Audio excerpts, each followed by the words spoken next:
First things first, what do I need to do? There we go. It's easy to forget, but try to get into a habit. That just bolstering is always your first roll. And where I look is that their heel, the bolster should be, just above that. You don't want it too high. So that way the top of the foot is actually laying on the bolster. That protects the toes, it supports the ankle better, everything. Then confirming that they are comfortable. We have the pillow under the abdomen to help put the lumbar spine into a slightly flexed position. Is that pillow feeling comfortable? Yes, that's good. Are you warm enough? Yeah. We have the heat wave going these days, so it's not as much of a thing. Is the face cradle comfortable? Yep. Sometimes you'll come in, I set the face cradle so it's just slightly forward. That usually is most comfortable for people. Being back like this, if you see somebody laying and it looks like their head is up, then that usually means, check in and adjust right there. As you can see, all of this can be just moments to confirm, are they comfortable? And I'm encouraging them to give me that feedback. Tell me, and then I can also be saying at any time, you need to adjust. If you ever need a bathroom break, make sure you let me know, all that kind of stuff. Now, we phase into remembering our goals. Client asked for relaxation and pain management, specifically related to the right side of the body, all right? We did some pre-assessment, but I deferred to showing some stuff on table that we could use as assessment. Before I get going too fast. Related to our methods, let me also make sure I get this one in here. Let's do one quick overview of all the various methods, all right? So static methods, just holding. It'd be surprising how soothing that can be done when done in kind of a slow, choreographed way. Now, with static, I tend to correlate some. It's not quite oscillation, but with that, I think of resting and rocking. A perfectly static application is a little bit just boring sensation-wise, okay? So if I do static plus a little rock, now we're somewhere. And it's already doing things for the joints and tissues. With the bolster, we have the gradient creating a downhill, especially for the feet, so fluid movements being assisted, all of that. Where I'm applying pressure, even at the back of the knees, that's where some main lymph nodes are. The biggest lymph nodes, though, are in the axillary or armpit area, or the inguinal groin area. But just being on table with bolsters is already helping move fluid. So here, static to start, and I can just be feeling, although I would do it more quickly, tone, difference of this side versus the other. Although the symptoms are on the right side, I feel more tone on the left. And then I rock. And here's where, especially for the torso, it can be a way of just feeling how free is the pelvis relative to the ribs. And she's actually pretty good, as opposed to somebody that would move like this when I was just doing this. So that tells me that, hey, those vertebrae aren't too upset. Work my way up here, static, still over the sheet. My hands are on the scapula, scapulae, and I'm just seeing if there's any asymmetry. And the way my hands are right now is my left is elevated towards the head, but that's her right shoulder. So I would quickly check in. You right-handed or left-handed? Right-handed. Okay. The dominant arm tends to be the one that's is gonna get elevated and rolled forward more. So I just kind of went a quick, all right. Some positioning things for assessment. Going to checking. Can a person comfortably put their arm here? Is that okay? Mm-hmm. Okay, good. Can we bring your arm even here? Is that good? Mm-hmm. Okay, good. Same thing on the other side. Affirming she's comfortable going here. Yeah. Good. These aren't end range assessments, but they tell me that the shoulder joints, if you wanted something to rest your hands on, it tells me that the shoulder joints are able to accomplish at least these basic motions, right? Without a hard end feel. So shoulder joints are okay. Lumbar spine seems okay. There's some tonal asymmetries. The lower left is a little bit tighter. The upper right lumbar area has a little bit more tone. And it ends up being a lot of words, but that's what can be quickly figured out. I'm going to show this separately, but then once we're in the routine, is an important thing too. All right, for the knee, can I at least get past 90 degrees, no hard end feel? Great. Hip, I want at least 45. I'm going to rest my hand on the sacrum to just make sure if the pelvis starts turning first, that I know, because I want it to be just about the hip joint proper. I'm going to go here. Good. Here. Good. No hard end feel. No hard end feel. Everything's good. And you can kind of sneakily turn this into, this is an aspect of massages that most of your massage should be assessment, confirming do things move as they should.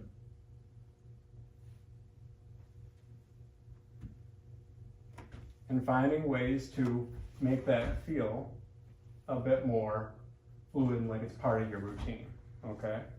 So although I just showed all of that, like by itself, watch for it as we do the massage. Even the positioning of the arms. I set the arms here, that's gonna create more space for me here, and then off and away we go. All right, with the rest of our applications, come here.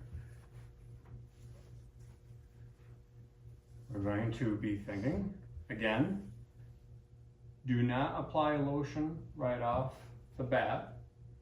There's static methods, but then I'm just checking either side, seeing how the skin moves. Is there one side that moves less or more than the other?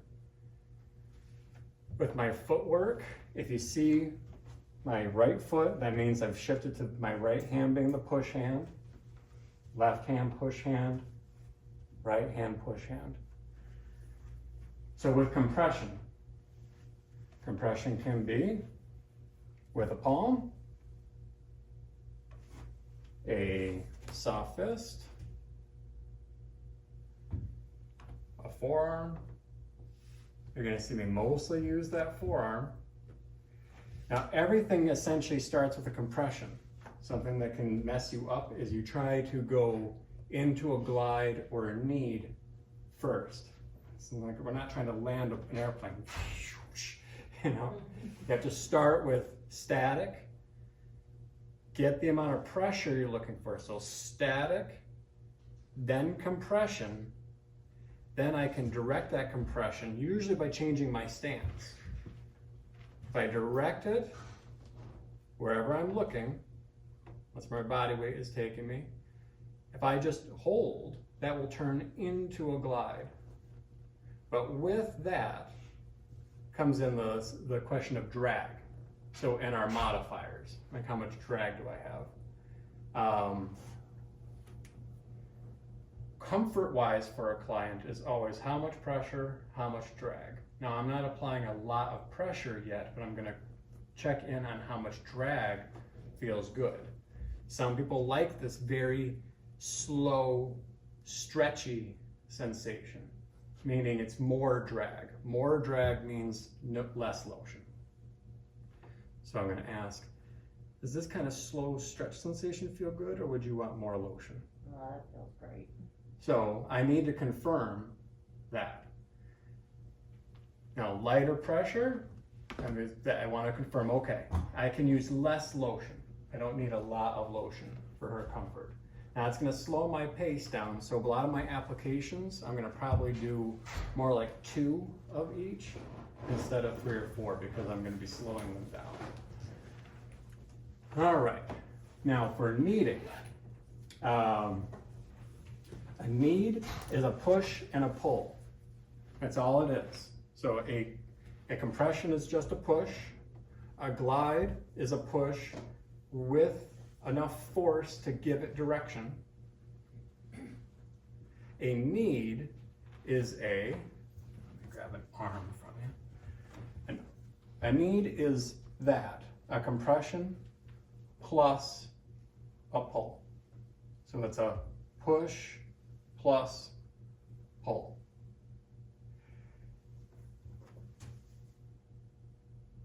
I tend to start with my hands both contacting the area, and then if I do anything, I'll kind of preemptively pull a little bit and then push. The goal is a torsion. The limbs, it's easier to accomplish. The torso, best ways to do it here is a push on the low back, a pull on the lower ribs, or a push on the low back and a pull on the upper traps, which is pretty much my favorite because it feels good. And we can think about how the lumbar spine and cervical spine kind of correlate here, right? So I just switch my feet, little bit of push with my right, switch, push with my left. Make a chair. No, it's okay, I was just moving it. Here, showing that here. Watch my feet, push, so right leg with my push hand, and then left, pull. Nice switch, here. Now it's okay if your knees are all with the same push hand. You can keep it all left as you push. That's usually easier for you than trying to figure out how to do this big footwork swap, okay? Eventually you can get to where it's, but with this, note that my elbow, my push hand of my elbow is straight, okay? Not letting myself get here, all right? Yeah, we're also switching the hands, bringing the push hand closer to you. That's a good point. They don't let your elbows and hands be too far apart. Keep them close. So that's your knead. The torso is the harder place to knead, but if I have the easiest ones, it's those. Shearing. Shearing will become important once we talk more about muscle layers, because it can be about, do I shear a muscle off an underlying muscle? An example of that would be, let me work on the leg a little bit because that's where some issues are. It's the left knee, right? Oh, right. Oh, I got it. Yep, Yeah. left knee. I got you. Left knee. So the muscles here, many layers. There's gastrocnemius, and underneath that soleus. And underneath of that, some muscles go to the foot. Then we finally get to the bone. If any of that gets stuck together, then they're all unhappy. So I can think about how do I get that layer, that top layer of muscle to shear back and forth on the one underneath of it. So that's a shear. Rarely can I get this perfectly to happen without some kind of a twist and a torsion. But it's that my goal is, although this will look like a knead, my goal is to just get this top layer to move back and forth, with the idea being that it's creating space between the two. So there's that version of it, going like that. I mean, I could do something like this. There's a back and forth. You can do a direct shear over like scars and stuff too. But the goal of a shear is this kind of a back and forth. Other areas where that makes sense are like the metatarsals of the feet. But those bones sit like this, they have muscles in between. So by going back and forth, I'm affecting the muscles in between, but I'm shearing the bones back and forth. Shear. Elongation can often be thought of as a stretch, but it can just be that I take the tissue and put it on length. It doesn't have to be turned into an end range full stretch. Or I could manually elongate the tissue. So it's just spreading it apart, lengthening it. Glides will lengthen tissue, but elongation as a method tends to be if you're using your hands, something that looks more like that. You're pulling the ends apart. The easiest example of it though is this joint movement. That's short, this is long. So this has been elongated. Now this is being elongated. Then I could take it to a stretch, which would be a principle of elongation, but that's like end range, right? Oscillation. Oscillation is any kind of shape. An oscillation, especially for a lot of relaxing of tissue, it's a lot of input, but look, think about the shear effects I'm creating in there. Things are having to slip and slide across each other, all that. Yeah, but for fluid movement, it's a very valuable one for any kind of circulation support and lymphatic fluid movement. But the joint stuff, like the ankle's getting this little rhythmic oscillation, the knee I can sneak in a little bit of that, the hip is getting, if I can make it big enough to even affect up to the pelvis and the SI joint, there's a lot to be said for just distributing fluids that lubricate joint structures and even layers of connective tissue and muscle. So oscillation can be done by moving joints like that, or I could grab the tissue and move it like that. Rhythmic, relaxing. Dysrhythmic, not relaxing. Stimulatory or activating. Percussion, and we've already seen movement.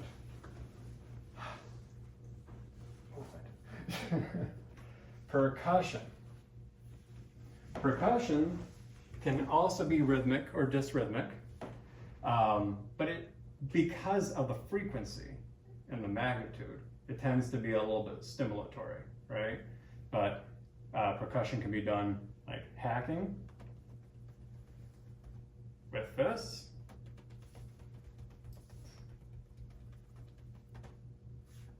There's fingertips. Sometimes you'll see that on the head and face. And then there's cupping, where I create a pocket so that it's like creates an air pocket that will create a shock into the tissue. And this is best for any kind of breathing thing, especially after getting sick, anything like that. Yeah, I was thinking of like pneumonia. Yep. And it's cystic fibrosis. Okay, a short one. And if there's a thing, if you're really thinking about uncongesting the lungs, it's start low, just follow the ribs. And work your way up. Start low. And I mean, you gotta create a shock wave. That doesn't hurt. No, it's awesome. I'm gonna need to see it. That's what I want to show is that it's not delicate, right? It's got some velocity to it.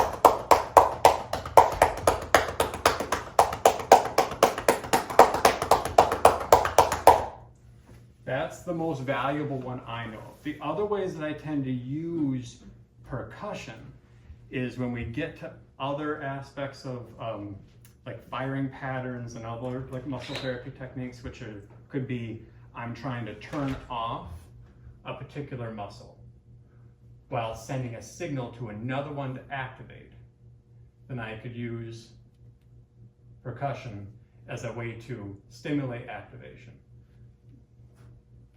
So usually this gets accompanied with movement, right? Say, okay, I want you to lift this leg just a little bit, fire the glutes, whole leg, there you go, right here. That's where we want to be firing. See how I kind of give like a little bit of a tactile signal to the body and back down, nice and easy. So it can sink into stuff. But usually I'll use like the tap. It's still percussion. Relax, good. But I'm sending a signal through the tap to wake up. While my compression, my static compression is saying turn off, this is saying turn on, right? So, all right.